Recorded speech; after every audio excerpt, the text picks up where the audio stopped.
Tonight, we'll begin with a question older than history. Could life exist beyond Earth? And if it does, what forms might it take? The night sky is crowded with stars, each one with planets circling, and it is difficult to believe that only one world carries biology. Yet so far the silence is total, no signals, no footprints, only theories and numbers pointing to probability. To sit under stars is to feel both alone and surrounded, with the possibility pressing quietly at the edge of thought. We wonder how life might appear in other places, because we know how it began here, in oceans and stones. The universe repeats patterns, stars burn, planets cool, and molecules combine. And in those combinations lies the chance for awareness. We have only one example, yet even a single seed proves possibility. For if it happened once, it can happen again. The mystery is not if it can exist, but how often it arises, and in what unfamiliar forms. Welcome to the Drowsy Astronaut, a place where we leave behind the day's weight and allow time to stretch slowly as we explore questions too large for hurry. Here we wander through the universe with patience, looking closely at worlds, not racing to answers, but resting in the possibilities. Each planet or moon becomes part of a longer journey, where we imagine conditions, compare them to Earth, and open space for speculation. I invite you to rest as we begin this series. Just know that this is not a strict list. It is a walk with structure, where facts and ideas sit beside images you form inside. We will notice the heat and cold, the gases and rocks, and we will note how orbits set rhythm, how light sets tone. If terms appear, I will explain them in ordinary words, so the meaning arrives first and the label arrives later. By the time we reach the far edges of the system, your sense of life's range will feel wider, and the pace will feel slower, unhurried. We start with the foundation, the basic blocks of biology, the molecules and environments that make life possible in the first place. In space itself, these molecules are found drifting in clouds, carried by comets, locked inside rocks, waiting to fall. Meteorites land on Earth carrying amino acids and complex chains, showing that life's chemistry is not unique to this ground. The truth is that stars, dust, and collisions all scatter the same ingredients. So every forming planet begins with the recipe half written.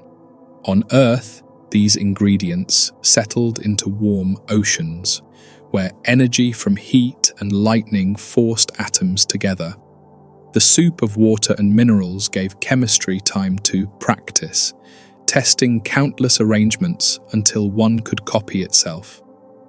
Such self-replication is the threshold of biology, the moment chemistry becomes something more, carrying instructions into the next cycle. It may have happened slowly or in many ways at once, but once established, it gained resilience, spreading across the planet. If this happened here, it can happen on other worlds, because the physics of water and carbon are not bound to Earth. Already we see the same molecules drifting in nebula, frozen in comets, or hidden in planetary atmospheres. Life, then, is not created from rare accidents, but from conditions, repeating when heat, liquid, and chemistry align. The probability is high that seeds fall in many gardens, though how many grow is still unknown. Yet having the seeds is not enough. The context matters. The environment must allow them to last and combine. Planets too near their stars lose water to heat. Planets too far lock it in ice. Only a narrow band allows oceans. This band is called the habitable zone, the region where liquid water is stable, though the details vary with each star's size. Still, the idea stretches, for life may adapt beyond this comfort, clinging to niches we do not expect. Take red dwarf stars, smaller than our sun, dimmer but long-lived, burning for trillions of years. Planets around them lie close, often locked with one side day and the other eternal night. Between those extremes, a twilight zone may exist, a band of life where light and dark meet. In such places, photosynthesis might adapt to infrared, with plants or analogues growing dark leaves to drink faint energy. Think next of water worlds, entire planets filled with endless oceans. No continents, no land, only waves under a foreign sun. Such worlds could host biology in deep seas, warmed by vents and currents, circulating chemicals through silent depths. Creatures that might never touch air, never see a sky, but thrive as fish, plankton, or drifting colonies. Without land, intelligence may remain aquatic, limited in tools, proving survival is more common than invention. Now imagine the icy moons of gas giants, Europa, Enceladus, Titan, each with secrets below the crust.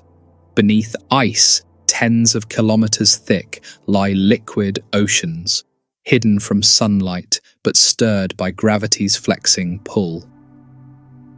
At vents, minerals flow into water, creating energy and food, as on Earth's deep ocean floors. In such darkness, life may take microbial forms, simple yet durable, drifting without need for light. On Earth, microbes endured for billions of years, long before animals or plants appeared. They live in acid, salt, heat, and cold, proving that biology can colonize extremes. If we search other worlds, microbes are the most likely find, subtle yet profound in meaning.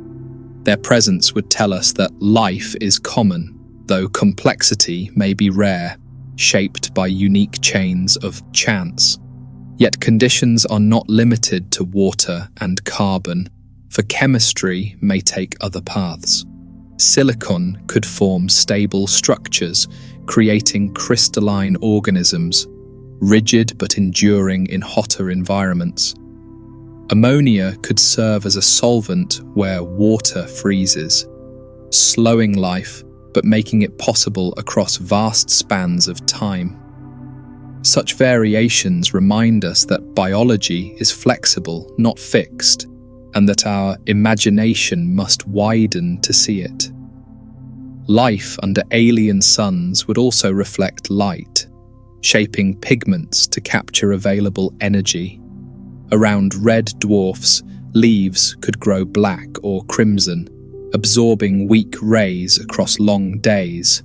Around blue giants, harsh radiation may force creatures underground or underwater, surviving only in protected niches. Thus, stars sculpt biology as much as genes do, painting worlds in colors we can only guess. Gravity, too, leaves fingerprints, changing the bodies of life. On heavy worlds, creatures may crawl low, compact and dense, avoiding strain from weight. On light worlds, forms may rise tall or even float, spreading wide with little cost. The designs of alien life are written not only in DNA, but in the pull of mass on matter. When we ask what life is, we also ask what counts as life, for alien forms may stretch our definitions. Could plasma beings exist inside stars, structured by fields and currents, exchanging energy like cells? Could magnetic organisms exist within auroras, coded in patterns invisible to eyes? If so, life may be all around yet unrecognized because our assumptions blind us. Still, the simplest method of detection remains the atmosphere, the thin skin where gases betray chemistry.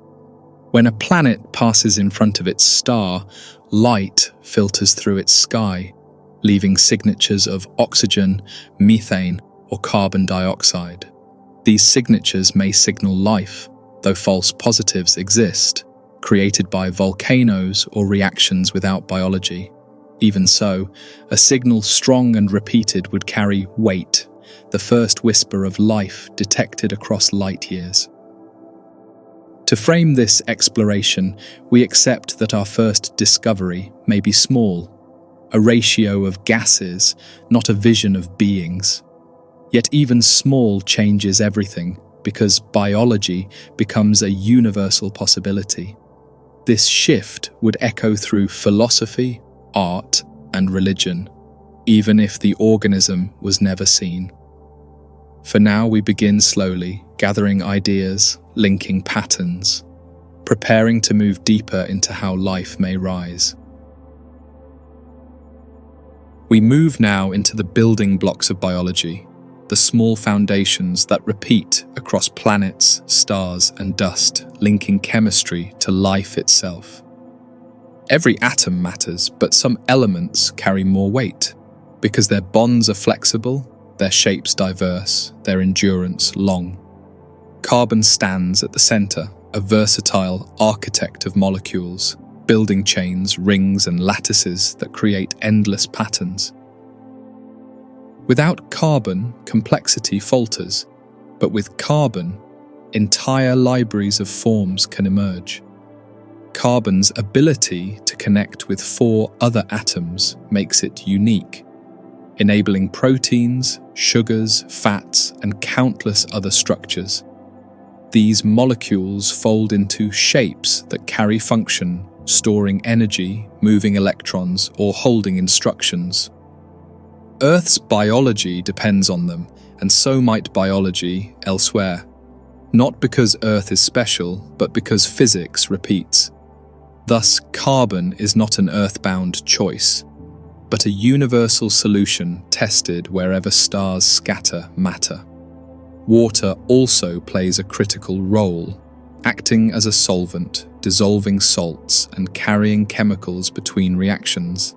Its polarity lets molecules align, stick, and separate, giving chemistry order instead of chaos. It moves across states, freezing, flowing, and evaporating, linking oceans, clouds, and rains into cycles.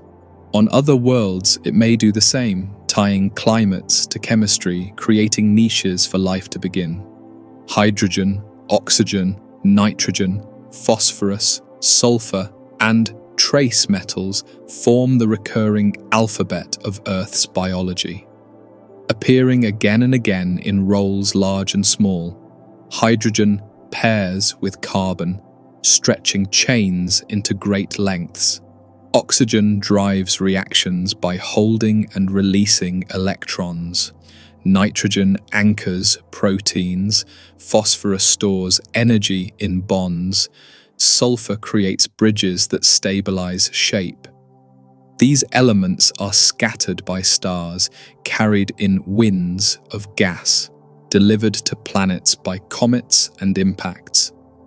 In interstellar clouds, molecules form from dust and light, shaping amino acids and organics even before planets exist. Astronomers observe spectra marked with complex signatures, molecules drifting silently through vast distances. Meteorites arrive on Earth carrying these same pieces, proof that life's chemistry is seeded from above. Thus the story begins not on one world alone, but in the galaxy itself, where elements mix and scatter. On early Earth, Experiments like Miller and Urey showed sparks through gases yield amino acids, building blocks without design but with possibility. Lightning across storms, UV from a young sun, and volcanic gases offered energy, forcing atoms into new bonds. Pools collected these molecules, oceans mixed them, vents heated them, giving reactions variety and time. Eventually, one arrangement copied itself, and with replication came a doorway biology could step through. Energy flows remain essential without power reactions fade. Molecules drift apart instead of building.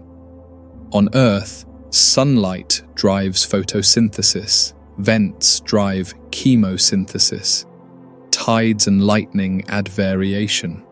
On other worlds, red dwarfs may supply weak light. Tidal flexing may dominate where moons circle giants. The lesson is that energy is everywhere, and life only needs a way to capture and hold it. Europa offers such an example, where oceans lie beneath thick ice, heated by the squeeze of Jupiter's pull. Hydrothermal vents may release minerals, providing chemistry and heat, conditions close to those that birthed life here. Titan holds methane seas, with sunlight faint but steady. Chemistry slower but still moving toward complexity. Enceladus sprays geysers of salty water into space, carrying molecules that hint at hidden activity below. Replication marks the transition from chemistry to biology, the point where molecules stop ending with themselves. RNA may have been the first messenger, carrying codes, folding into catalysts, balancing both memory and function. DNA followed, stronger and more stable, allowing longer chains, greater complexity, endurance through time. Proteins then specialized, giving tasks to different workers, creating division of labor in the earliest systems. But even if DNA is not universal, some system must exist, a way to store and copy information across generations. Information is the essence of life, more than shape, more than matter, for memory allows improvement, and error allows change. Whether encoded in nucleotides, crystals, or exotic patterns, the principle remains constant. Life requires something that endures, something that can be tested, and information is that backbone. Once information persists, evolution begins, testing each variation, keeping those that survive. On Earth, microbes dominated long before animals, showing that complexity is late, but simplicity is eternal. Elsewhere, the same law may play, microbes lasting while intelligence never arrives. Survival is enough for biology, while consciousness may be an accident of chance. Time is as vital as atoms, for stability allows fragile systems to grow, while chaos breaks them. Worlds bombarded too often reset their progress, forcing chemistry to begin again.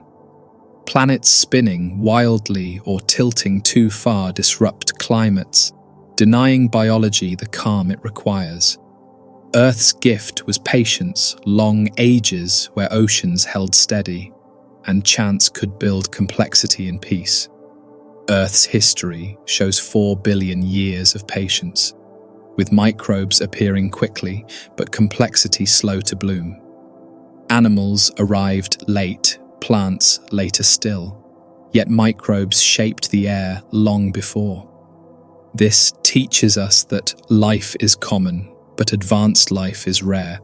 For most worlds, biology may stay simple, not because it cannot rise, but because stability rarely lasts long enough.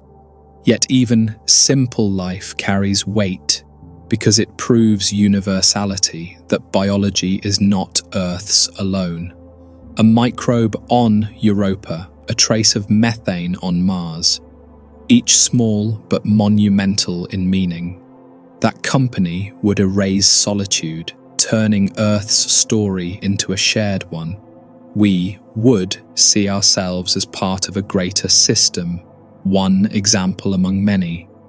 Our tools for detection now focus on light. Spectra split as planets pass in front of stars. Through these measurements, water vapor, methane, and oxygen can be seen, small fingerprints of distant air. If imbalances appear, gases in unstable ratios, they may mark activity that only life replenishes. Even without vision of creatures, a trace of breath across light years would confirm company in the universe. Future telescopes will sharpen this, turning dots into faint worlds, separating signals from noise. JWST already probes atmospheres of gas giants, finding hints of water, clouds, and haze. Soon smaller rocky worlds in habitable zones will be studied, and their skies scanned for signs of imbalance. From these faint whispers of air, biology may be revealed without ever being seen. The blocks of life extend from atoms to planets, each step universal, each piece repeating. Carbon chains, water cycles, energy flows, all common in cosmic chemistry. Thus, life may not be strange in origin, but inevitable, forming wherever conditions stretch long enough. In this view, biology is the universe knowing itself whenever chance and chemistry align.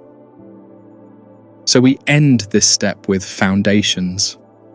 Chemistry laid, but biology not yet confirmed. Next, we turn to habitability, to zones where oceans, climates, and balance allow possibility. Each planet becomes a case, each moon a test, expanding our view of what life may require. The journey deepens from blocks to gardens as we imagine the landscapes where biology could take root. We turn now toward the idea of the habitable zone, the region around a star where conditions are balanced enough for liquid water to exist. This zone is not a rigid border, but a shifting span that changes with the brightness of the star and the makeup of the planet's air. Earth sits inside this balance, where oceans stay liquid, while Venus scorched dry and Mars froze beneath its skies.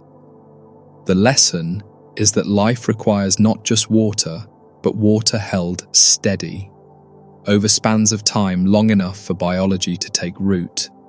Stars define these zones by their energy, with hot blue giants pushing them far outward and faint red dwarfs pulling them in close. The distance is only part of the story, because atmospheres thicken or thin, trapping or losing heat in different ways. A planet with thick carbon dioxide clouds may warm even at the edge of its system, while a thin-aired planet may freeze near the center. Thus, habitability is not a line, but a dance, where air, orbit, and starlight work together or against each other.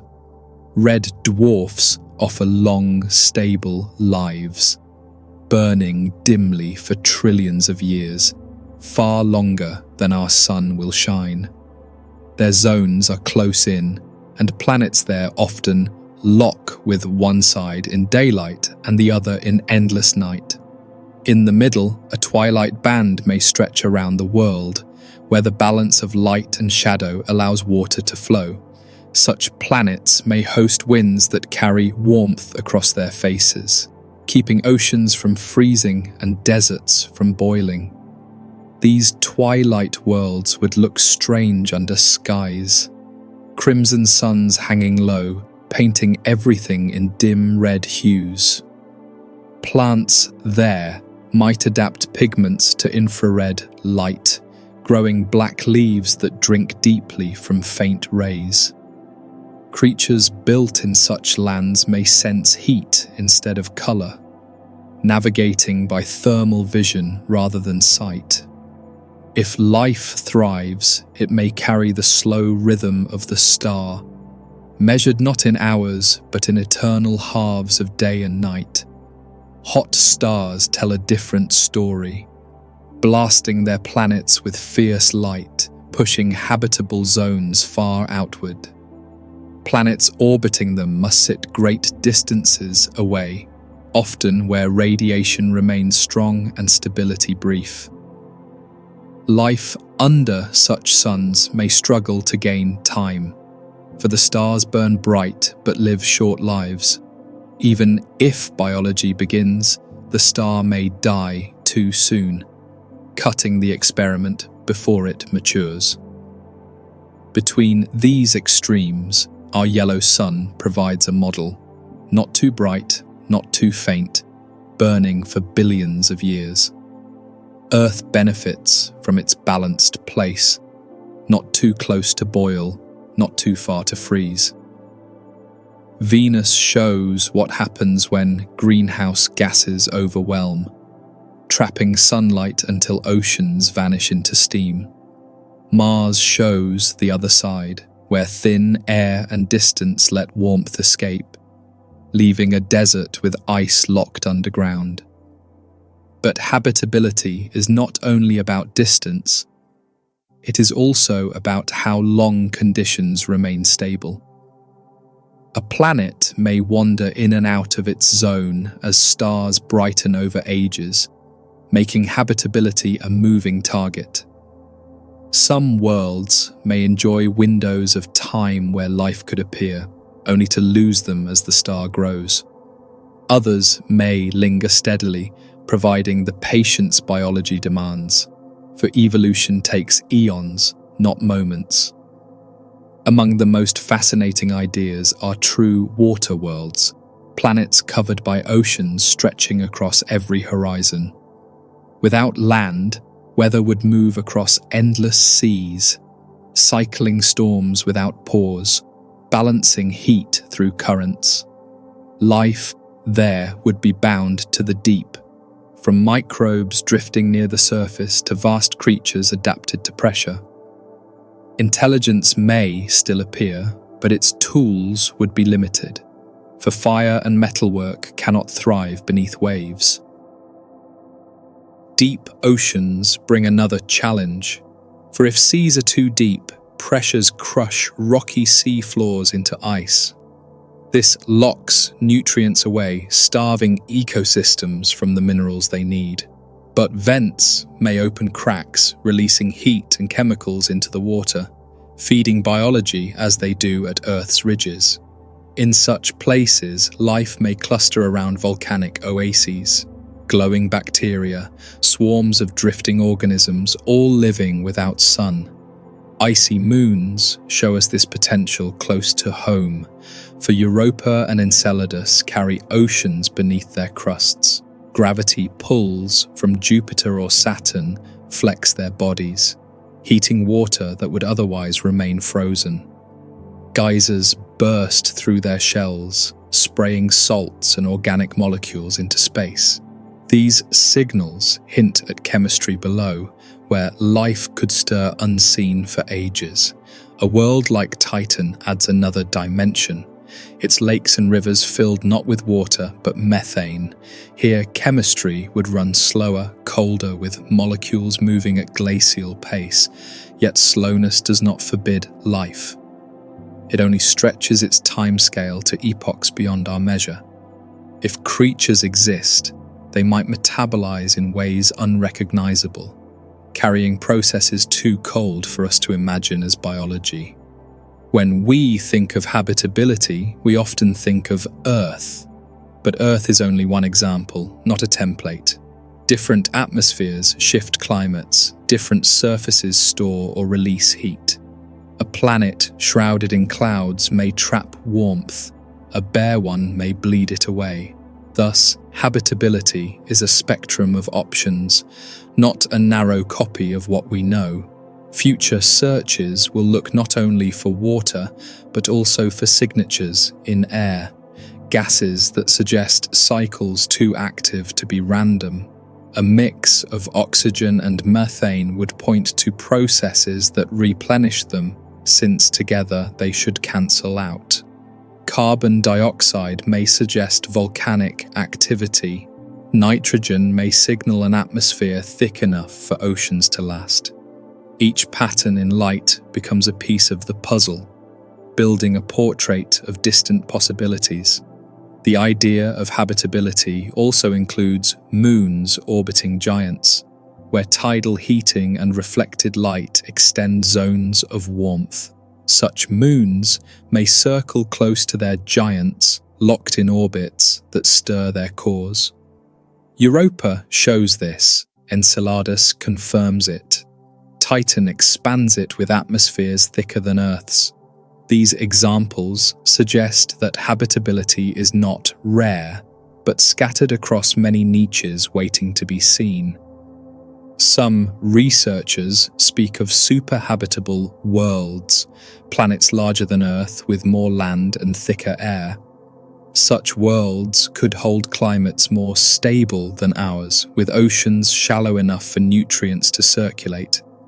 Gravity slightly stronger would anchor air more tightly, reducing losses to space. Life there may thrive even better than here, proving Earth is good, but not the best. Still, habitability is fragile because every balance can tip. Too much volcanism may choke skies with dust, too little may starve ecosystems of minerals, too thick an atmosphere suffocates. Too thin lets oceans boil or freeze. Each planet balances on a knife's edge, its biology possible only within narrow tolerances. The persistence of oceans is critical, for water gives molecules the space to meet, but oceans evaporate under too much heat or lock into glaciers when warmth is lost. Magnetic fields shield them, air pressure anchors them, gravity holds them close. Without such defenses, even promising worlds may fail, leaving barren rocks circling in silence.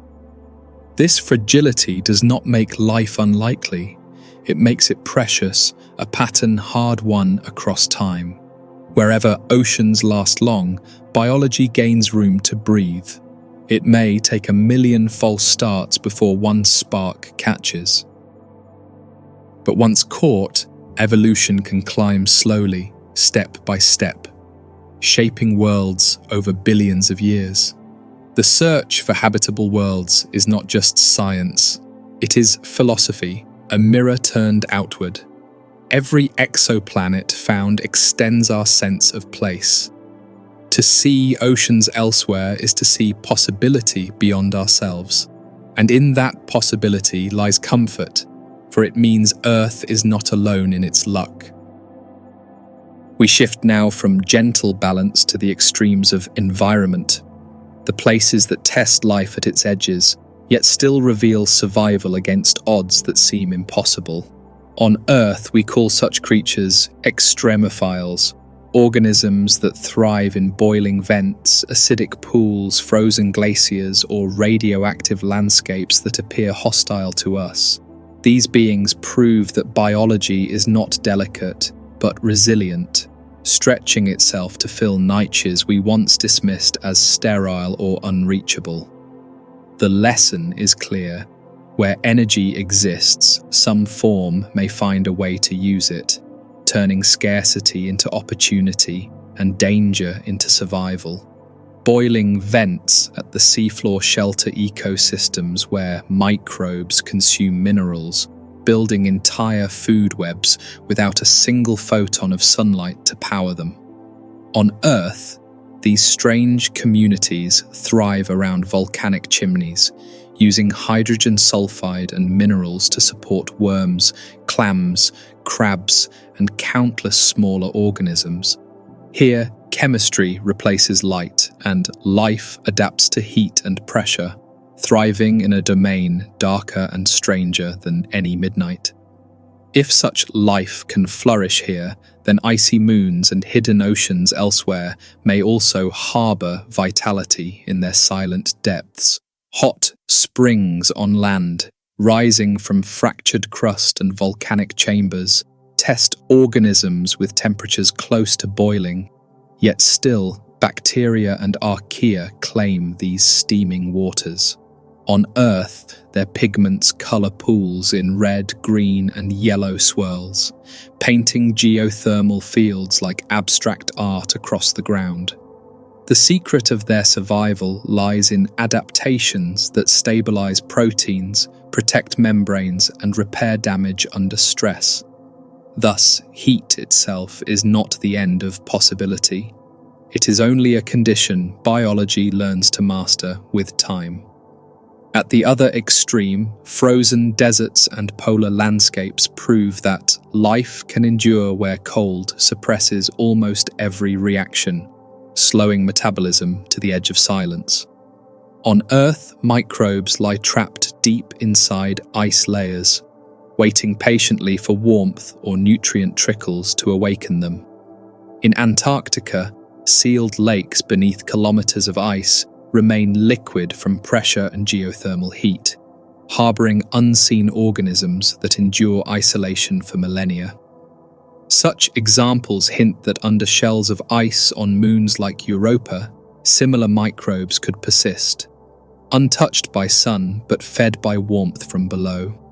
Radiation that destroys DNA for most creatures becomes an obstacle even conquered by certain hardy species, through systems of repair that astonish biologists. On Earth, a microbe called Deinococcus radiodurans survives levels of radiation 1,000 times higher than humans, rebuilding shattered genomes with unmatched precision. This organism contains redundant copies of its genome, stitching together fragments until stability returns. Such ability suggests that survival under cosmic rays or planetary bombardment may be possible, making even harsh radiation fields potential homes. Acidity scars metals and dissolves stone, yet acidophiles treat it as normal, thriving in conditions near the lowest pH possible. On Earth, alkaline springs shelter organisms equally strange, thriving in caustic bases that burn skin and eyes. Salt flats concentrate brines that desiccate most cells, but halophiles endure happily, using salt itself as a stabilizer. Each adaptation widens our definition of habitability, reminding us that limits shift depending on how molecules arrange. Crushing pressure once seemed an insurmountable force, but Earth's trenches reveal biology adapted to the greatest depths. On Earth, piezophiles thrive where pressures exceed 1,000 atmospheres, building proteins and membranes that stay flexible under immense weight. Here, cells do not collapse, instead flourishing as if nothing were unusual, their chemistry tuned to function under strain. Thus, pressure is not a death sentence, it is simply another condition biology can master with subtle solutions. Dryness also challenges life, for deserts strip moisture and stall chemistry. Yet microbes carve niches in the barest soil. On Earth, the Atacama Desert holds organisms in microscopic films, drawing water directly from the thin air.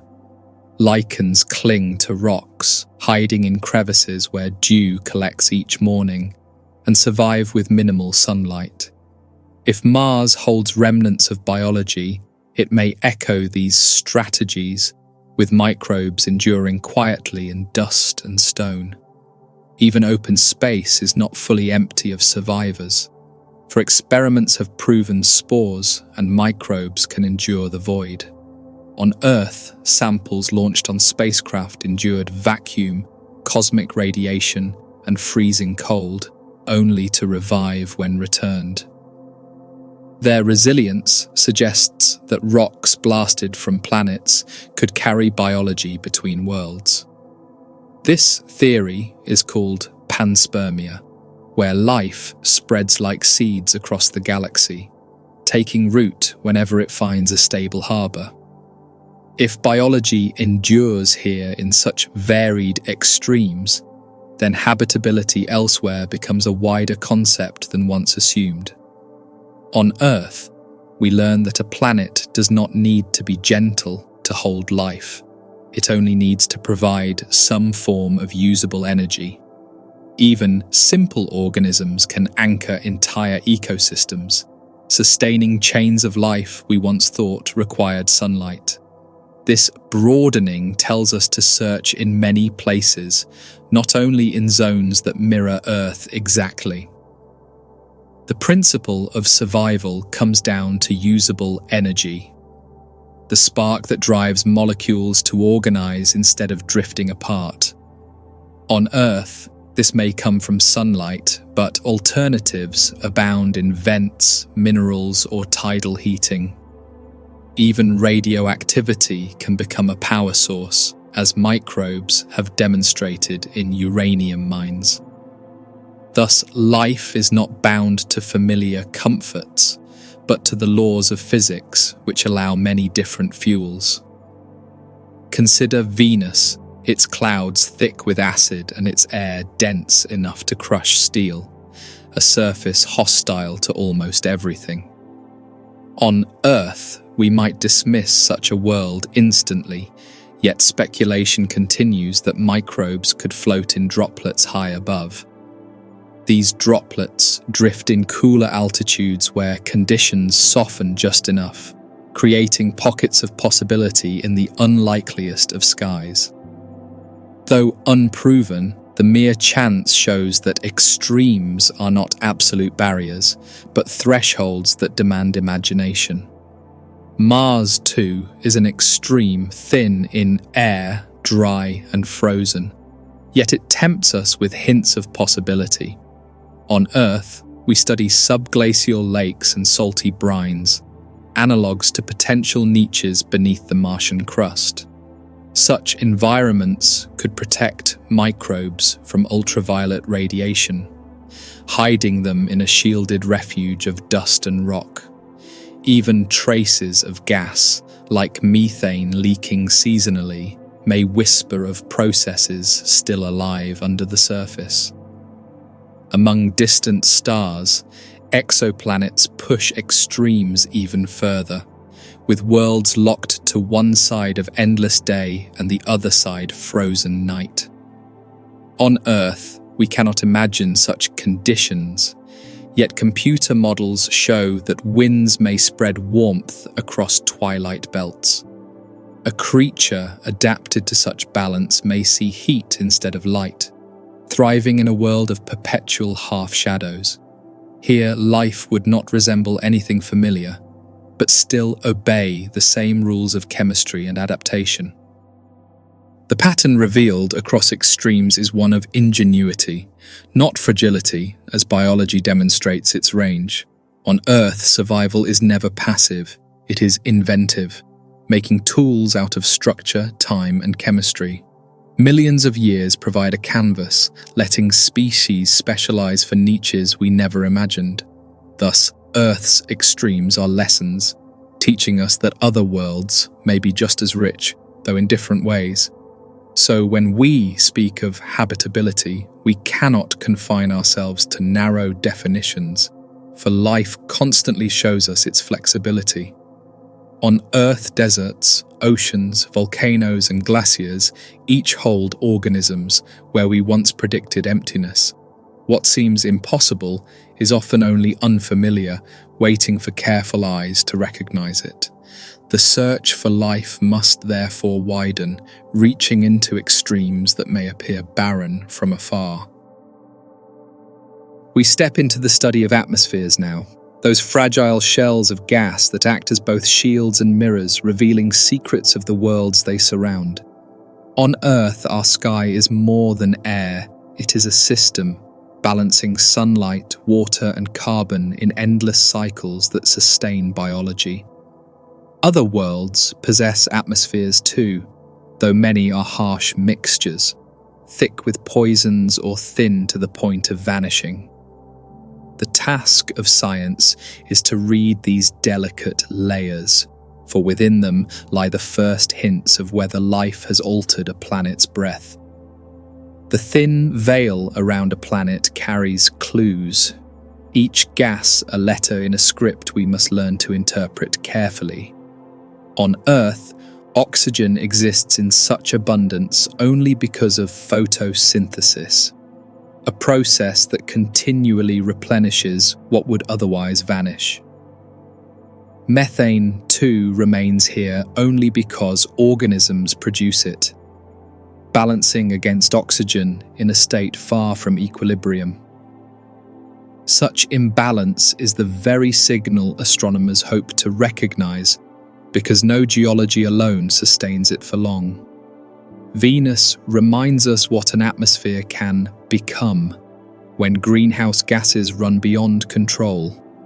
On Earth, the balance between water, carbon, and heat has held for eons. But on Venus, carbon dioxide built a furnace in the sky.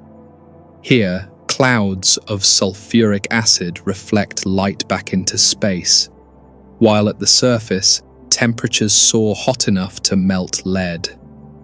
The lesson is that chemistry may drift into states where life cannot survive, yet the signals remain readable as warnings. Mars shows the opposite story, a thin air that escaped, leaving behind only whispers of its former strength. On Earth, our gravity and magnetic field hold the atmosphere close, while on Mars both were too weak. Today, winds strip molecules into space, leaving carbon dioxide as a fragile blanket, too thin to trap heat or shield from radiation. Still, traces of methane appear seasonally in that air, a mystery that tempts us with the possibility of biology below. The giant planets reveal atmospheres of another kind, vast and stormy, layered with gases in endless motion. On Jupiter and Saturn, hydrogen and helium dominate as oceans of air, where pressures grow until matter shifts into strange metallic states. Storms rage for centuries, with lightning and winds that dwarf our greatest tempests. While life seems unlikely in such depths, the spectacle teaches us that gas itself can form landscapes. Titan offers perhaps the strangest atmosphere close to home, thick with nitrogen and streaked with methane clouds. On Earth, such a mix would be unstable without biology to replenish it. Here, rains of methane fall into rivers and seas under a pale orange sky that filters out the stars. This alien atmosphere is proof that chemistry can sculpt climates unlike any we imagined. Exoplanets expand this field by the thousands, each with its own signature in starlight. When a planet passes in front of its star, some light filters through its air, creating a spectrum that betrays its makeup. Hydrogen and helium may dominate gas giants, while smaller rocky worlds show water vapor or carbon dioxide. Every line of color is a fragment of identity, a code to decode across the void. To read these codes, we need patience and precision, for false signals abound. On Earth, volcanoes release methane without life, and lightning creates nitrogen oxides. Abiotic processes mimic biological ones, making each discovery uncertain. This caution is vital, for we must avoid declaring life when chemistry alone suffices. Still, the promise remains, for combinations can be telling, like oxygen and methane together. On Earth, such gases would cancel each other without constant replenishment. Their balance is fragile, a sign of activity beyond geology. If seen elsewhere, such a mix would be suspicious indeed, perhaps the quiet breath of organisms unseen.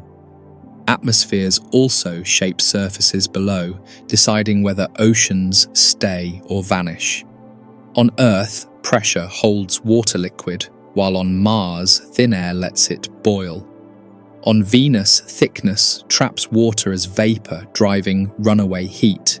Thus, air is both guardian and judge, deciding whether seas remain or deserts expand.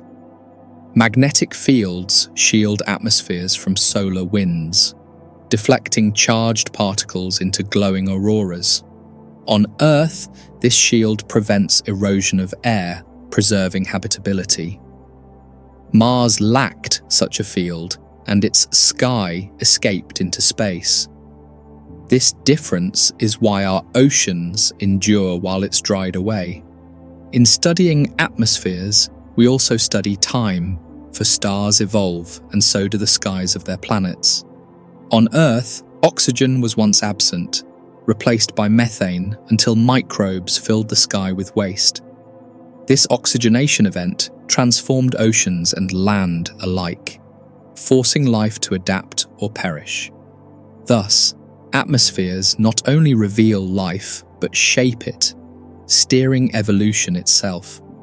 Future telescopes seek these chemical imprints, separating the faintest signals from starlight. On Earth, we already glimpse water in exoplanet skies, seen in delicate spectra. JWST extends this reach, searching for methane, carbon dioxide, and clouds. Soon, smaller rocky planets will yield their secrets, perhaps showing atmospheres restless with biology. Every layer of gas is like a planetary skin, thin, fragile, but holding the record of countless ages. On Earth, our air remembers volcanoes, forests, and oceans, blending them into steady balance. On exoplanets, air may bear scars of impact, freeze, or volcanic surges. Reading these signals is like reading diaries, accounts of each world's inner life. The range of atmospheres is wider than imagination, stretching from transparent veils to crushing seas of gas. On Earth, we know air as breathable, but elsewhere it may be poisonous or corrosive. Yet even toxic skies can sustain life below, as long as niches remain. This teaches us that oxygen is not necessary, but balance is. Philosophy enters here too, for an atmosphere is the outward face of a planet. On Earth, we see clouds, sunsets, and stars filtered through blue air. Elsewhere, skies may glow red, green, or violet depending on chemistry. Such beauty is not trivial, for it tells us how biology might see its world. Thus, the study of air is not only science, it is also imagination, a way of painting portraits of alien places. On Earth, we breathe without thought, but on distant worlds, air may be the key to knowing if life exists. Each spectrum is a message, each colour a clue. And so, we pause here, having seen that atmospheres are more than gases, they are signatures of identity across the stars. We turn our attention to stars themselves, for they are the engines that sculpt climates, paint skies, and decide what biology can even attempt to rise. On Earth, our yellow sun provides steady light, not too harsh, not too faint, burning long enough to allow complex ecosystems to unfold. Yet most stars in the galaxy are smaller red dwarfs, cooler, dimmer, and capable of shining for trillions of years, far outlasting our own. This longevity makes them intriguing, but their flares and tidal locking raise questions about how life might adapt. Red dwarfs keep planets close within their habitable zones, where orbital periods may last only days, binding one side in endless day and the other in eternal night. On such worlds, winds carry heat from bright sides to dark halves, weaving a band of twilight around the equator.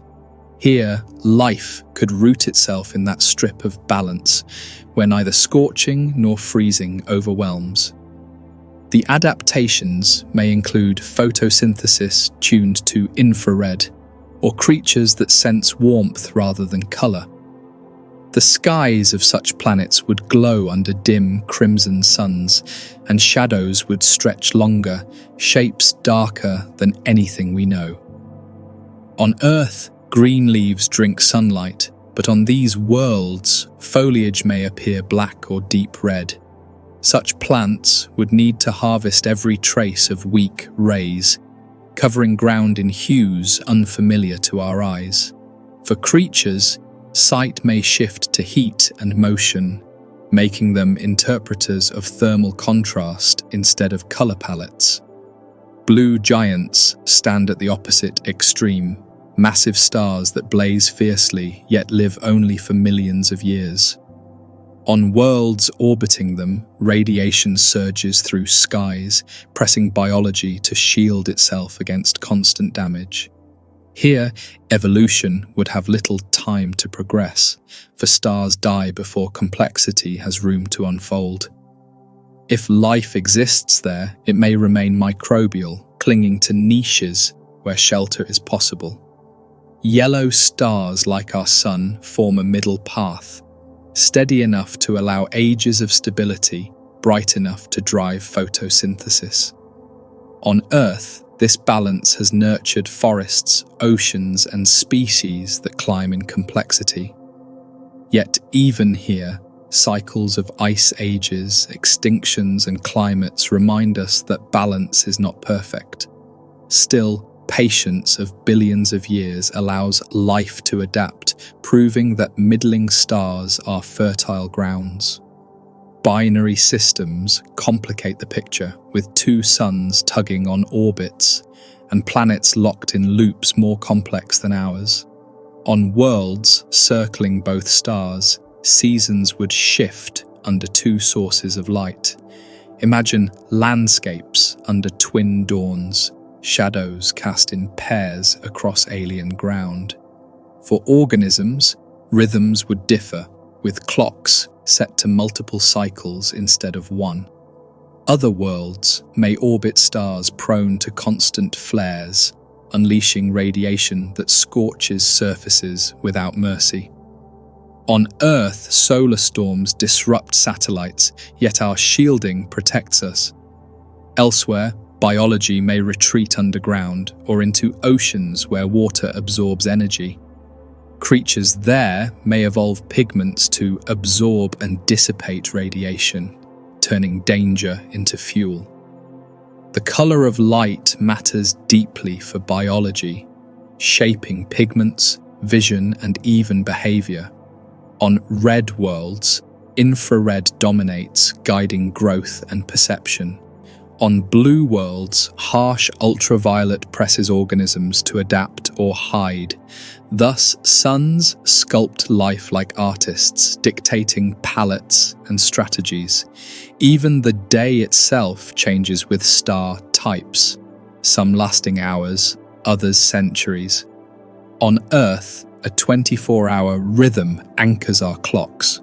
On tidally locked planets, life may evolve with cycles of eternal halves instead. Here, adaptations may slow metabolism in endless night or shield against perpetual light. Life might emerge under faint red suns slowly, with patience matching the star's trillion-year life, evolving in stages beyond our scale. On blue suns, any rise of complexity must race against the star's countdown to collapse. Some species may become masters of rapid change, evolving in bursts with little stability. Others may fail, leaving planets barren long before time allows progress. Planets around pulsars or dead stars face stranger conditions still, bathed in beams of radiation sweeping like lighthouses. On Earth, such environments sterilize, yet conceivably, life might adapt within rocks. Such life would be microbial, shielded from the lethal surface. It reminds us that not all suns nurture, some warn of boundaries instead. The emotions we attach to stars reveal their importance, for they are not mere points of light but sources of destiny. On Earth, we see the sun as a giver, a steady force. Elsewhere, beings might worship crimson flares or blue storms. The perception of their sun would shape culture and imagination as much as biology itself. Stars also age, altering their zones of habitability. On Earth, our sun grows brighter slowly, shifting limits outward over eons. Planets comfortable today may burn tomorrow, while distant worlds thaw. Thus, habitability is not fixed, but a moving target across cosmic time. Astrobiology teaches us to think beyond a single example, to widen definitions and consider extremes. On Earth, our star is ordinary, yet our conditions are rare in combination. Elsewhere, combinations may be different, but still work.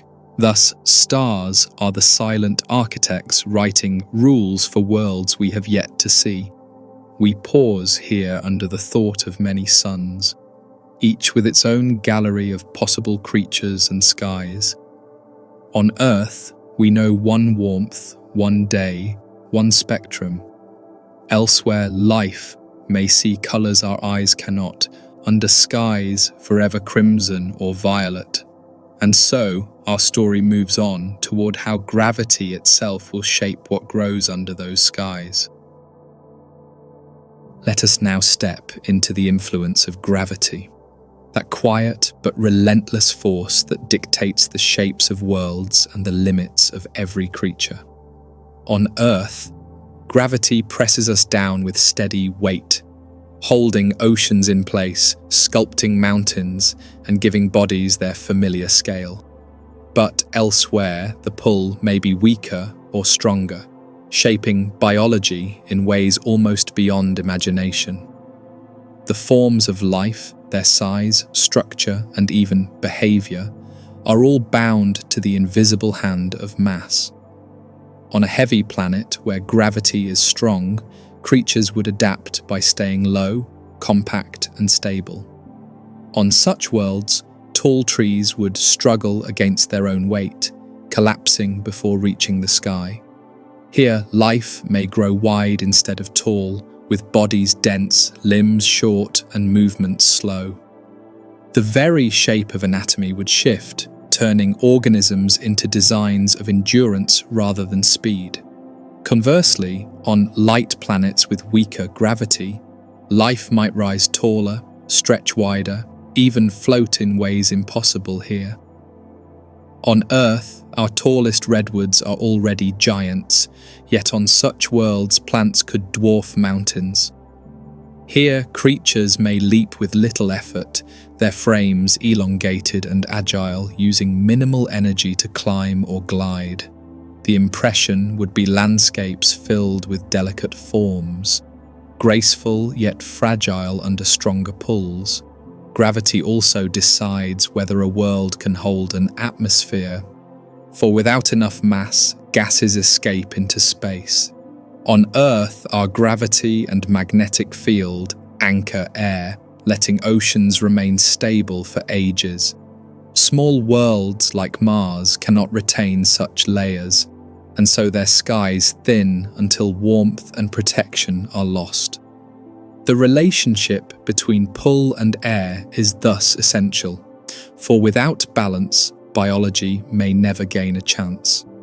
Beyond gravity, oceans define the face of habitability, offering surfaces of water where chemistry can play for eons. On Earth, seas regulate climate and nurture countless organisms across their depths. Other worlds may hold deeper oceans or stranger fluids, from ammonia seas to methane lakes. The existence of such waters means niches for life, whether in alien shallows or abyssal trenches. On water worlds, oceans may cover all land, leaving no continents to break the waves. On such planets, weather would be global, with currents distributing heat evenly across hemispheres. Here, life may never know soil, but only depth, where complexity grows in drifting forests of algae or reefs. The limitation lies in tools and intelligence, for without land, technology may never rise beyond biology. Too deep an ocean presents hidden barriers, for immense pressures can crush rock into solid ice below. On Earth, we know high-pressure ices form at depths where water becomes trapped. This locks nutrients away, starving oceans from mineral sources. The solution may come from volcanic vents and fractures, feeding ecosystems through geothermal flow. Moons like Europa and Enceladus give us examples, hiding oceans beneath crusts of frozen ice. On Earth, their geysers reveal salts and organics spewed into space. These signals tempt us with the idea of ecosystems thriving unseen, warmed by tidal flexing. The existence of such reservoirs tells us that oceans are not rare. They may be common havens across the galaxy. Gravity, oceans, and landscapes also sculpt the behavior of climates, from winds to seasons, from rivers to glaciers. On Earth, the interplay of land and sea creates diversity across ecosystems. On other planets without continents, climates may be simpler, though storms may last centuries across open waves. The weather becomes another architect of life, deciding where it thrives or perishes. Alien landscapes would reflect these forces with variety, from mountains higher than Everest to canyons deeper than any trench. On Mars, Olympus Mons rises as a giant, shield volcano 3 times taller than Everest. Such scale exists because weaker gravity allows structures to grow immense. The same principle could apply elsewhere, creating terrains that dwarf our imagination. Oceans may glow under alien skies, painted by auroras or lit by bioluminescent creatures in their depths. On Earth, plankton shine under waves, producing blue glimmers at night. Imagine seas on Europa glowing faintly with life that signals through light. The image is both science and poetry, a vision of survival expressed through beauty.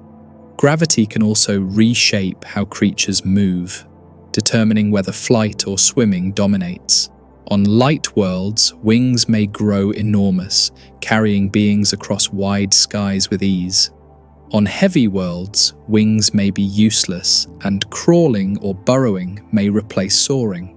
The body itself becomes a response to physics, an adaptation written in every bone and muscle. Oceans are not silent either, for tides sculpt coasts and rhythms of organisms. On Earth, tides follow the moon's pull, guiding breeding cycles and migrations. On alien worlds, multiple moons or closer giants may create violent swells. The creatures of such seas would evolve to endure constant upheaval, weaving survival into the storm. In frozen lands, glaciers grind stone and bury valleys, but under ice, pockets of liquid may persist. On Earth, subglacial lakes like Vostok harbour ecosystems isolated for millions of years. Elsewhere, moons may hide similar pockets of life below. The lesson remains: where water lingers, biology may follow. Gravity touches atmospheres too, defining heights of mountains, thickness of air, and even the flight of birds. On Earth, we climb Everest only with difficulty, thin air straining lungs. On heavy worlds, air may thicken until flying creatures glide in soup-like skies. The experience of such landscapes would be alien yet natural to those who grew there. Alien landscapes would stretch across deserts of glass, seas of methane, and plateaus carved by winds. On Earth, deserts bloom with life after rare rains, showing adaptability. Elsewhere, creatures may endure long droughts, awakening only when storms arrive. This pattern proves that barrenness is never absolute, for life waits patiently for openings. The combination of gravity and oceans ensures diversity, from floating organisms to deep-sea dwellers. On Earth, whales dive immense depths, while birds soar above waves. On alien seas, forms may push even further, filling roles unimagined here. The ocean remains a universal nursery wherever gravity and water meet. So we pause here in reflection, gazing at landscapes that may stretch beyond anything Earth has offered. On Earth, valleys, mountains, and seas already teach us of possibility. But elsewhere, gravity may build grander structures and deeper oceans still. And so, we continue towards stranger chemistries where even life itself may not resemble carbon. We widen our imagination toward chemistry beyond the familiar carbon and water model, for the cosmos is vast, and its combinations extend far beyond what we see on Earth. On our planet, life depends on carbon's flexibility, forming long chains and complex shapes that allow memory, energy storage, and replication. Yet, other elements, under different conditions, could perhaps take the role of scaffolds for biology. The question becomes whether survival requires carbon alone, or whether life may emerge through different paths entirely. Silicon is the most discussed alternative to carbon, for it shares the same group in the periodic table and offers 4 bonding arms. On Earth, silicon builds rocks, quartz, and crystals, sturdy structures but less flexible in organic chemistry. Its bonds are strong but often rigid, prone to creating brittle frameworks instead of versatile chains. Still, under higher temperatures and exotic pressures, silicon might behave more flexibly than here. Imagine worlds close to hot stars, where warmth prevents silicon compounds from locking into solids too quickly. On such planets, silicon-based life could arise in forms unfamiliar, perhaps crystalline, perhaps fluid. These organisms might process gases through reactions, slow to us but steady across long spans. The concept shows that chemistry adjusts to context, shaping what life may attempt depending on its environment. Ammonia, too, is proposed as an alternative solvent, taking the place of water in colder regions. On Earth, water's polarity allows complex molecules to dissolve, react, and reform. Ammonia shares some of these properties, though less efficient, but it remains liquid at far lower temperatures. In frozen outer systems, such ammonia seas may be the nurseries of slow, patient biology. A world bathed in liquid ammonia would host chemistry slowed by the cold, but not stopped entirely. On Earth, we see life in frozen lakes persisting at sluggish speeds. So too might ammonia-based organisms endure, their clocks running at geological tempo. The patience of such life would dwarf our timescales, thriving where we would assume only silence. Methane also invites speculation, for Titan's lakes already reveal vast seas of the compound. On Earth, methane is a product of life exhaled by microbes and larger organisms alike. Yet there, on Titan, methane may be the medium itself, solvent for exotic reactions. If life stirs within those lakes, it may metabolize hydrocarbons in ways alien to our chemistry.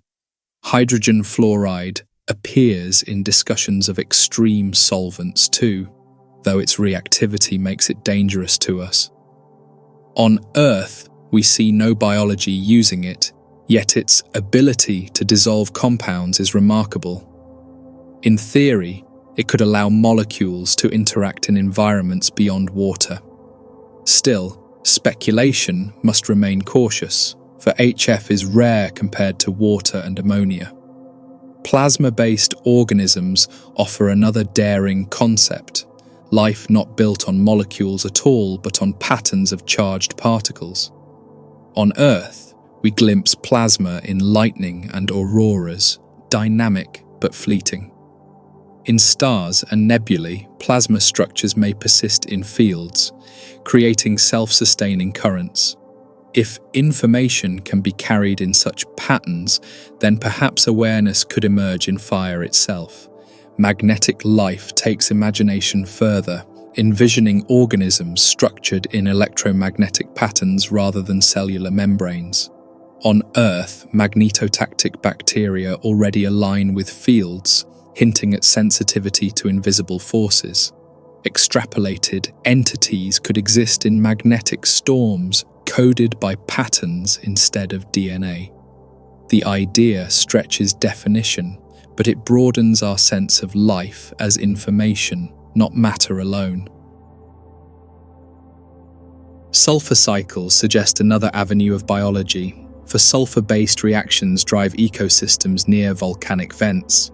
On Earth, microbes oxidize sulfides and thrive without sunlight.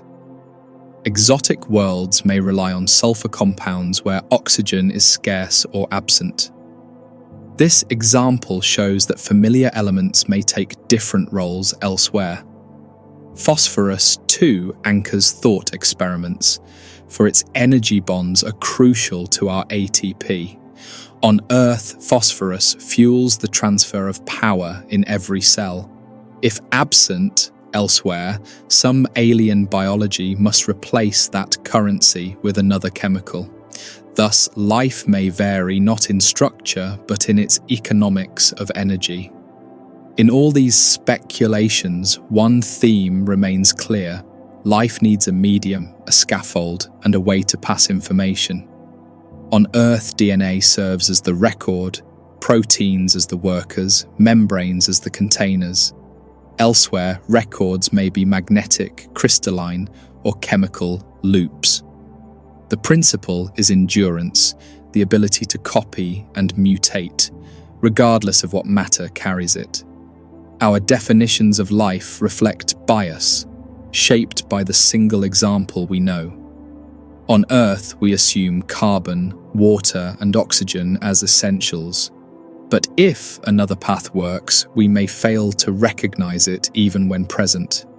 This danger means we must broaden our eyes when searching the stars. Exotic chemistries also raise philosophical questions, for would we even agree to call such entities alive? On Earth, definitions revolve around growth, metabolism, and reproduction. But plasma beings, magnetic patterns, or crystalline organisms may not fit these checklists. Still, if they process information, adapt, and endure, perhaps they deserve the same name. The point is not to guess exact shapes, but to remind ourselves that our models are not boundaries.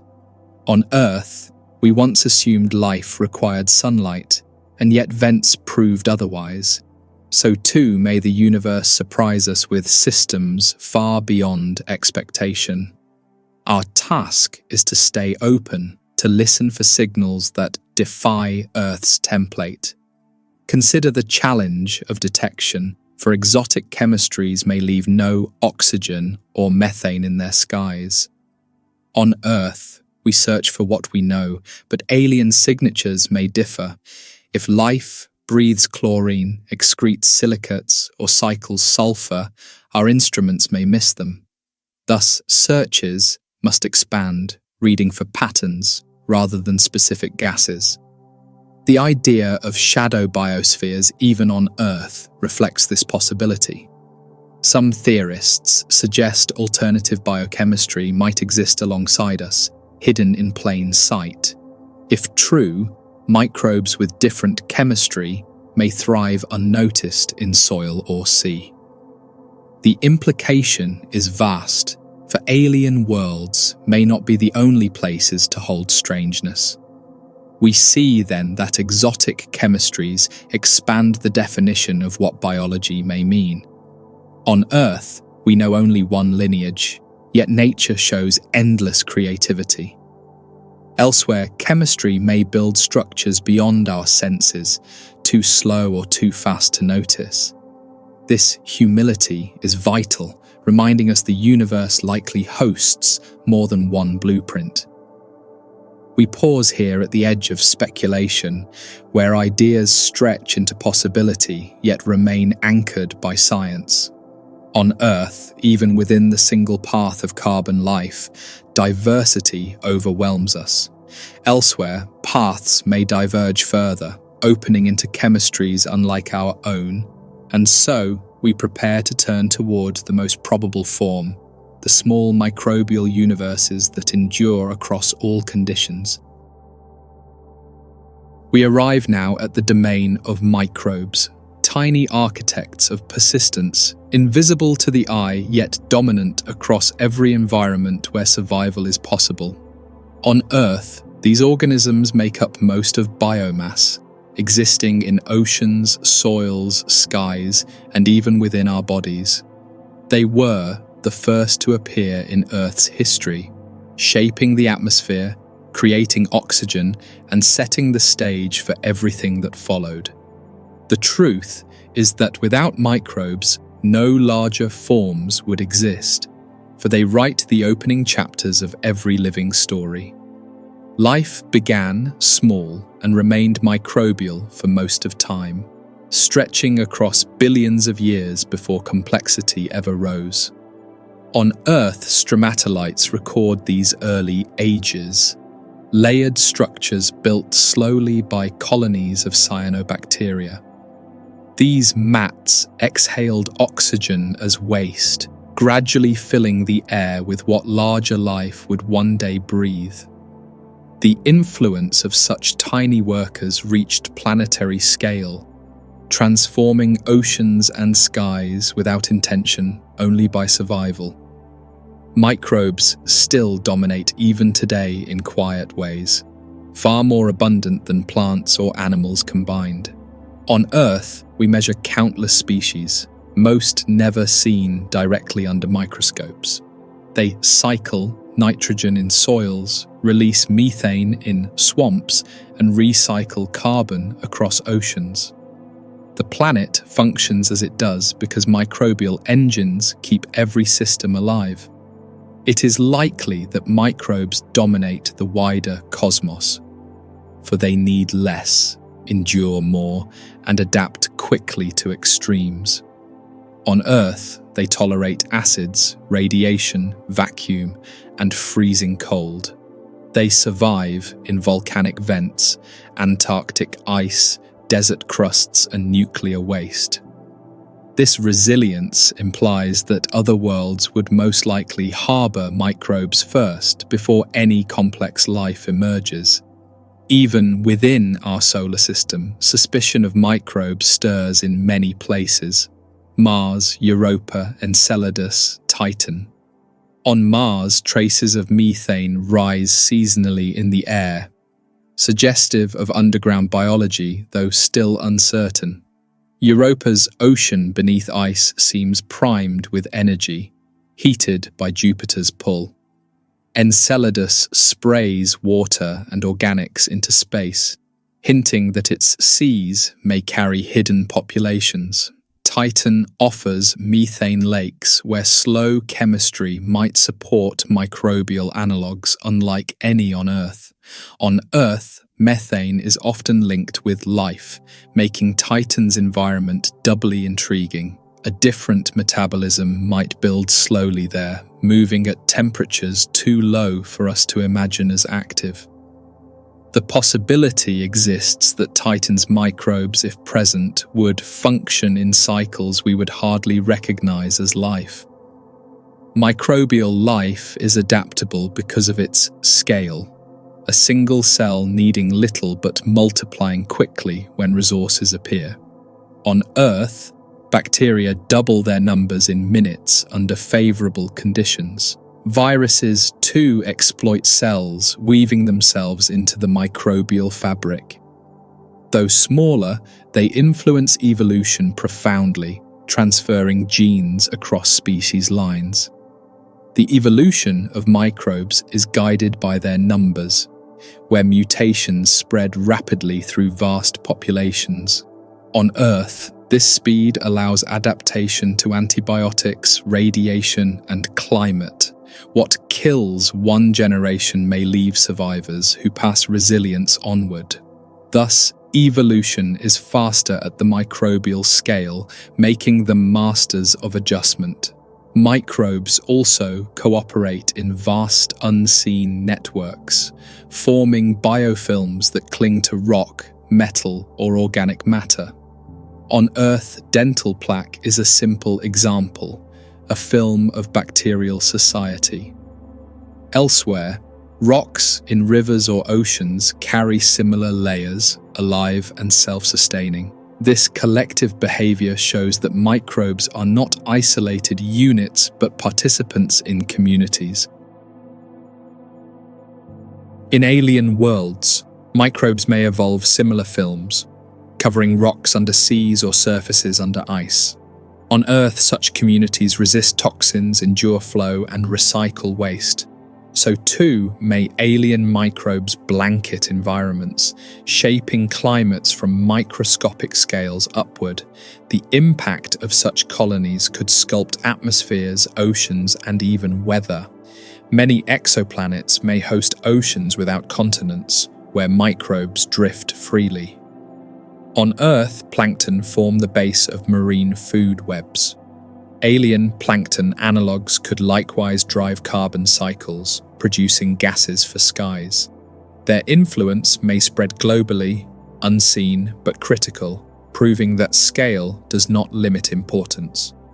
The challenge for detection is that microbial signals are subtle, seen only in chemistry. On Earth, oxygen, methane, and other gases persist only because of organisms. Elsewhere, biosignatures may appear as unusual balances of gases. Yet the ambiguity is great, for geology can mimic life. Still, patterns can betray biology more than isolated clues, for consistency across cycles is difficult without organisms. On Earth, seasonal changes in gases trace the pulse of growth and decay. So too, might we read alien skies for recurring rhythms, the breath of microbes spread across a planet. The search is not for a single molecule, but for consistent imbalance that endures. Microbial diversity also extends to their metabolisms, ways of drawing energy from nearly anything. On Earth, some microbes use sunlight, others chemosynthesis from vents, others metals or radiation. Such flexibility suggests alien organisms may exploit chemistries we would never expect. The principle is that where a gradient exists, life may tap it. Viruses add another dimension, though often excluded from definitions of life. On Earth, they invade cells, co-opting machinery to reproduce. Yet without viruses, evolution would move more slowly, as fewer genes would move across boundaries. Thus, even parasitism becomes part of creative change, shaping biology indirectly. Alien microbial universes may likewise rely on parasitic agents, entities that shift genes or restructure populations. On Earth, horizontal gene transfer reshuffles traits with ease. Elsewhere, novel agents could accelerate adaptation, blending survival strategies into new forms. The line between parasite and organism may blur entirely, expanding our definitions. Microbes also endure by entering dormant states, spores capable of waiting for millennia. On Earth, spores survive frozen, dried, irradiated, and still awaken when conditions improve. Such patience would be invaluable on alien worlds with unstable climates. The strategy ensures survival across catastrophic ages, making extinction less final. If microbial life thrives elsewhere, it may be the first discovery we make. On Earth, microfossils preserve ancient cells, and similar traces may be sought on Mars. Tiny structures within rocks or isotopic ratios pointing to biology may be all we see. Yet the meaning of such evidence would be vast, proving that life is not unique here. The implications reach beyond science, for microbes show that scale does not define value. On Earth, they are often dismissed as small, yet they govern cycles of carbon, oxygen, and nitrogen. Elsewhere, organisms of similar size may be the true masters of their planets. The cosmos may therefore be full not of civilizations, but of microbial empires. We must learn to search with patience, listening for subtle signs. On Earth, microbes speak in molecules, not in voices. Elsewhere, their presence may be known only through strange chemistry in light. The challenge is that such whispers are faint, but their truth is monumental. Microbes teach us humility, for they are the base of all life, yet often overlooked. On Earth, we imagine ourselves as central, but microbes run the planet. Elsewhere, human-like intelligence may never arise, but microbial worlds may last for eternity. This lesson prepares us to see life in unfamiliar scales and shapes. We pause here, seeing that universes exist at microscopic levels, universes as profound as galaxies, though hidden from our eyes. On Earth, the microbial story is ancient, unbroken, and enduring. Elsewhere, similar stories may unfold, patient, silent, yet full of influence. And so, we drift forward toward the question of how complexity may grow from such tiny beginnings.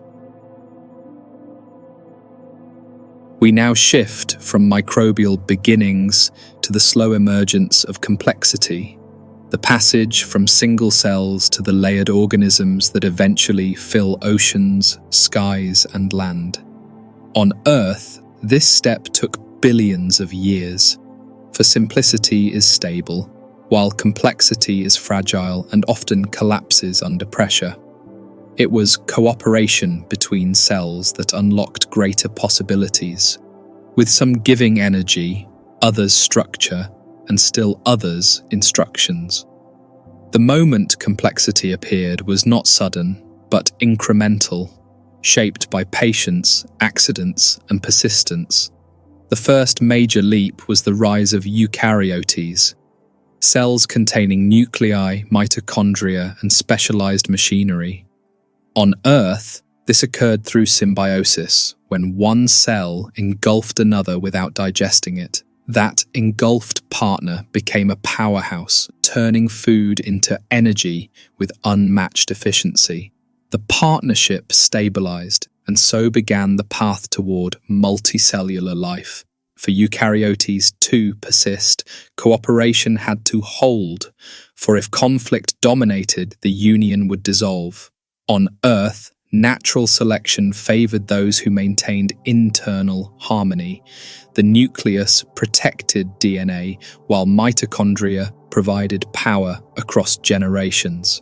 This balance of roles created resilience, making complexity a viable strategy at last. From these foundations, multicellularity arose in scattered groups: algae, fungi, plants, and animals, each discovering it independently. On Earth, the Cambrian explosion marked the flourishing of these lineages. Creatures suddenly diversified, filling seas with shells, limbs, eyes, and teeth. The pattern suggests that once complexity is possible, it spreads rapidly. Still, the rise of complexity depended on stable environments, where nutrients, oxygen, and space aligned. On Earth, oxygenation provided that fuel, enabling energy-demanding tissues like brains and muscles. Before that, simple microbes ruled with low power, efficient but limited. The arrival of oxygen unlocked new designs that complexity demanded. Alien worlds may follow similar paths, or perhaps different ones shaped by chemistry. On Earth, mitochondria were crucial, but on other planets, another symbiotic partner may emerge. A different molecule might handle energy, or a new system may bind cells together. The principle remains: cooperation builds layers, while isolation limits growth. Complexity brings advantages such as larger size to resist predators, or specialization to exploit niches. On Earth, animals developed eyes to see, teeth to bite, and limbs to move. Each trait opened new worlds of possibility, from burrowing in mud to swimming in open seas. The expansion of forms reshaped ecosystems, driving arms races of adaptation. But complexity also brings vulnerabilities, for more parts mean more chances of failure. On Earth, multicellular life needed immune systems to manage threats from within. Cells must communicate reliably, share resources, and resist selfish mutations. The challenge of stability is as great as the advantage of innovation. Brains emerged as networks of cells communicating with speed, giving rise to memory, learning, and behavior. On Earth, the nervous system enabled predators, social groups, and culture. Intelligence then became another adaptation, shaping survival through planning instead of reflex. The appearance of awareness marked complexity not only of form but of mind. Still, intelligence is not guaranteed wherever complexity appears. On Earth, countless lineages remained simple or moderately advanced. Insects rule ecosystems with simple brains. Coral reefs flourish without thought. The lesson is that survival does not require consciousness. It is only one path among many. Yet cooperation between individuals leads to higher orders of complexity. On Earth, social insects form colonies as superorganisms, each member playing a role. Ants build structures, bees coordinate hives, termites farm fungi underground. This collective behavior is complexity on a scale beyond the individual. Alien complexity may take similar forms, with societies of small beings forming stable units. On Earth, slime molds merge temporarily into one body. Elsewhere, organisms may fuse into patterns far stranger, creating collectives that blur identity. The possibility suggests complexity can be both individual and communal. Symbiosis remains a driving force, not only at the cellular level but across ecosystems.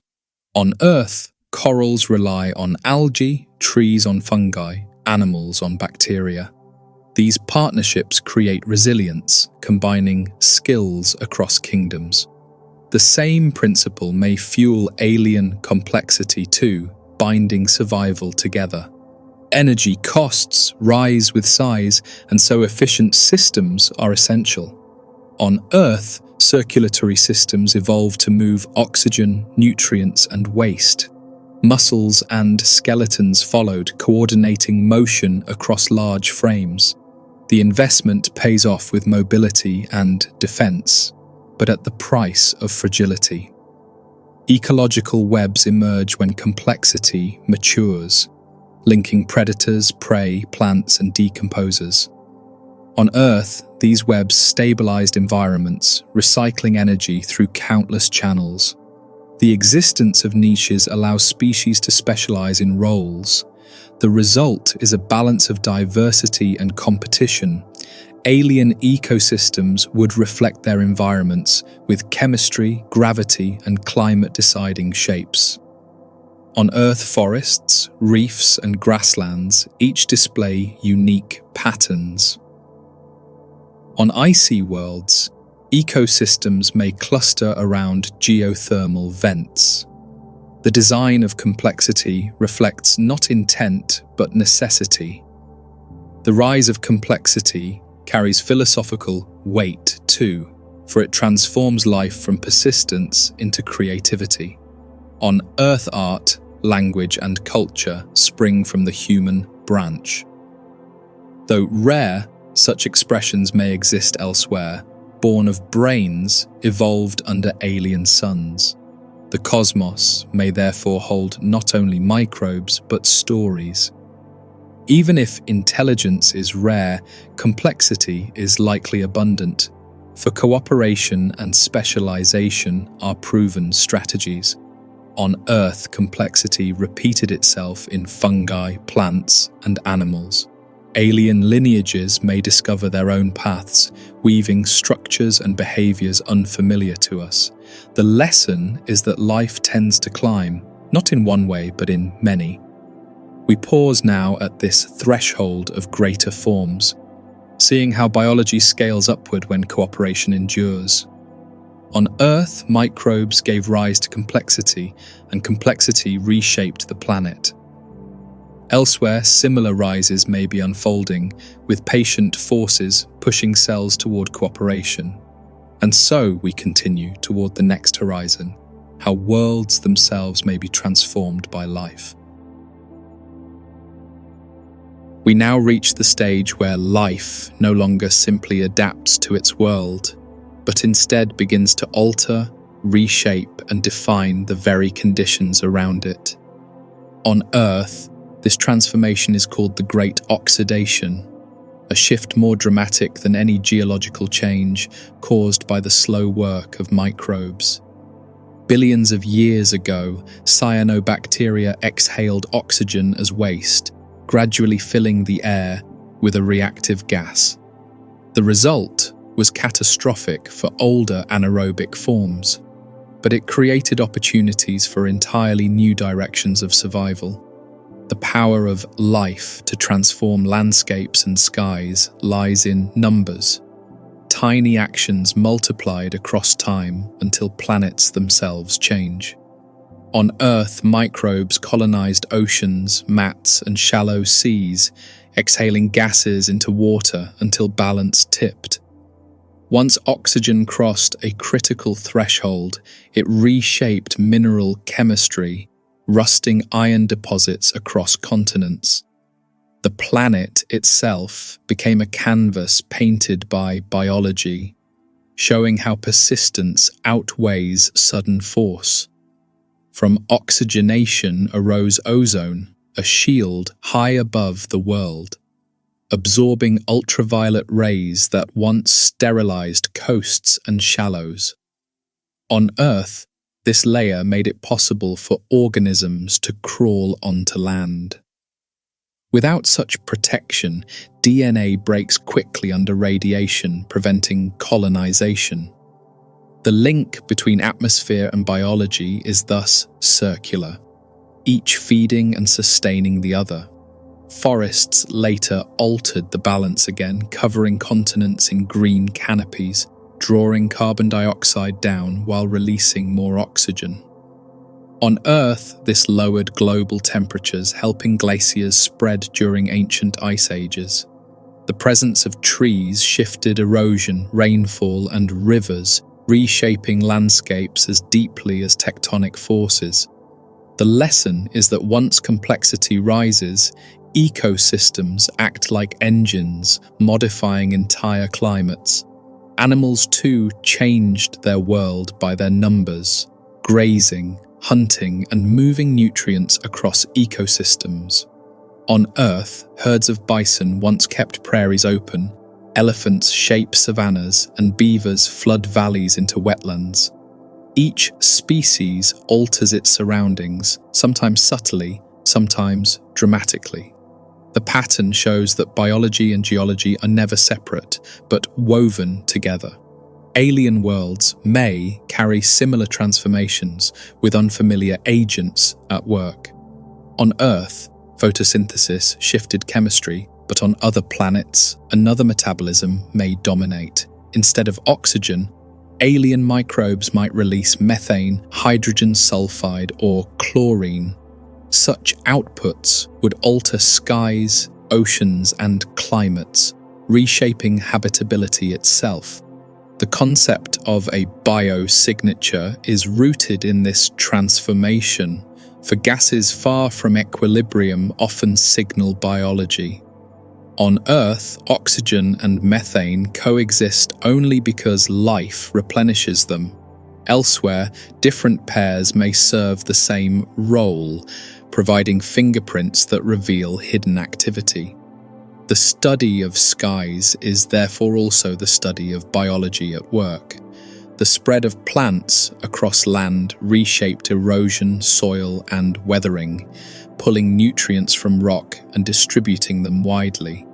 On Earth, this enabled deeper cycles of fertility, sustaining food webs beyond oceans.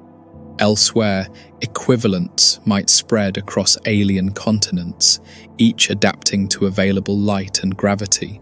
The process of greening a planet is universal when photosynthesis or its analog takes hold. Oceans too change under the influence of life, with plankton blooms altering carbon flow across depths. On Earth, these blooms capture carbon, sinking it into sediments that form rock. Thus, microbes and algae are geological agents, reshaping crust and atmosphere alike. The connection is deep. Biology engineers geology, geology sustains biology. On ice worlds, the buildup of microbial mats under surfaces may darken ice and absorb heat. On Earth, algae growing on glaciers already accelerate melting. Elsewhere, colonies may shift albedo, changing climate slowly but persistently. The power of such invisible workers lies in cumulative impact, not in size. Even animal behavior reshapes environments when numbers rise high. On Earth, trilobites once plowed seafloors, mixing sediments as earthworms do today.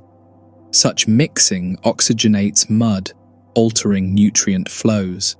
The fingerprints of ancient species remain etched in rocks, proof of biology's geological reach. If alien ecosystems reach similar levels of abundance, their landscapes would transform under waves of activity. On Earth, reefs build limestone cities, swamps turn to coal, and forests weather mountains. So too might alien forests, oceans, or fungal mats alter their planets. The result is that biology never stays passive. It imprints itself upon the world. When complexity rises enough, feedback between life and climate deepens. On Earth, ice ages and warm periods are buffered by carbon drawn into soils and released again. Forests and oceans regulate air without conscious intent. The planet itself becomes a self-regulating system, sometimes called Gaia in metaphor. Alien Gaia-like systems may emerge wherever biology persists long enough to interact with climate. On Earth, the Gaia hypothesis remains partly philosophy, partly science. Yet examples exist in coral reefs, rainforests, and oceans, all maintaining delicate balances. Such feedbacks could stabilize alien climates too, extending their habitable phases. But transformations also carry risks, for balance is fragile.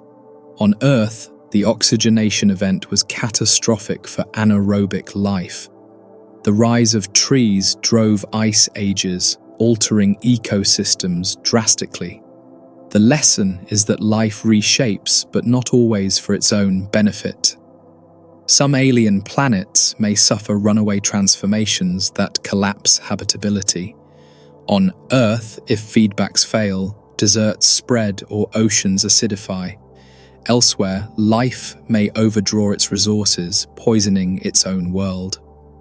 This possibility reminds us that biology is not a guarantee of stability, only of change. Worlds rich in microbes may eventually alter mineral deposits, leaving layered rocks as evidence of life's work. On Earth, banded iron formations are one such signature. Elsewhere, geology may preserve alien equivalents, silent markers of ancient metabolism.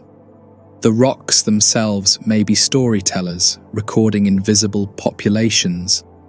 The rise of complexity accelerates planetary impact, for larger creatures reshape environments faster.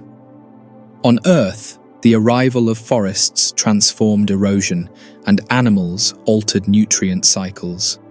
Elsewhere, larger alien beings may dig, build, or graze, creating broad landscape changes. The trajectory of biology tends toward altering the stage upon which it thrives. As we imagine alien transformations, we must remain humble, for their outcomes may look unlike anything we expect. On Earth, fungi colonize stone, plants cover deserts, microbes dye glaciers red. Elsewhere, life may breathe out gases we call toxic, shaping skies in alien colors.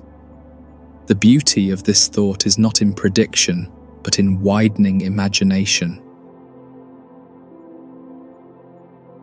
We arrive now at the threshold of intelligence, where biology not only shapes its world unconsciously, but begins to reflect, to choose, and to transform deliberately. On Earth, this step is embodied in humans, but intelligence is not limited in theory to our lineage.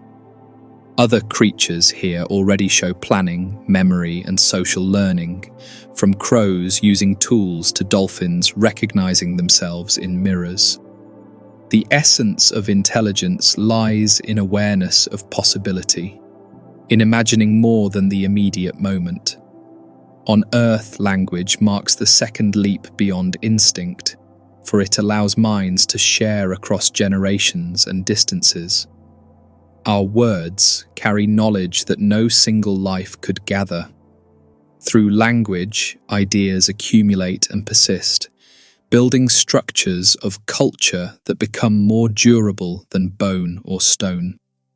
The ability to store memory outside the body transforms survival into history. The use of tools expands what bodies alone could do, extending reach, force, and creativity. On Earth, stone blades cut wood, fire cooked food, and later metal shaped civilizations. Each innovation amplifies the influence of biology, giving it power over forests, rivers, and soils. The shift here is profound. Survival begins to modify not only the self, but the entire planet. Technology is simply the extension of biology, but it feeds back, accelerating change beyond natural rhythms. On Earth, our machines now alter climate, harvest energy, and expand communication. What once took millions of years now shifts in a century, compressing evolution into culture. The result is that intelligence becomes geological, writing itself into the strata of time. Alien intelligence, if it exists, may follow different paths, yet the principle remains. On Earth, electricity, magnetism, and combustion became tools. Elsewhere, beings may master chemistry, sound, or light in unfamiliar ways. The trajectory of intelligence is not fixed, but its power to transform is universal. Intelligence also creates art, music, and story, reflections not of need, but of meaning. On Earth, cave paintings record animals, stars, and dreams. Such expressions are complexity beyond survival, gestures of identity and continuity. The moment of art shows that intelligence is not only practical but philosophical. Alien art, if it exists, may not resemble ours, but its essence would be the same. On Earth, beauty arises from symmetry, pattern, and contrast. Elsewhere, beings under red suns may value thermal shapes, perceiving heat as form. The presence of art would signal reflection, a mind aware of itself in time. Culture also amplifies intelligence, binding individuals into communities of knowledge. On Earth, traditions preserve hunting, farming, and medicine. Such memory extends beyond genes, creating inheritance of wisdom. The structure of culture makes intelligence cumulative, climbing instead of resetting each generation. Intelligence is not without cost, for awareness brings fear, the knowledge of mortality and limits. On Earth, this led to philosophy, religion, and science.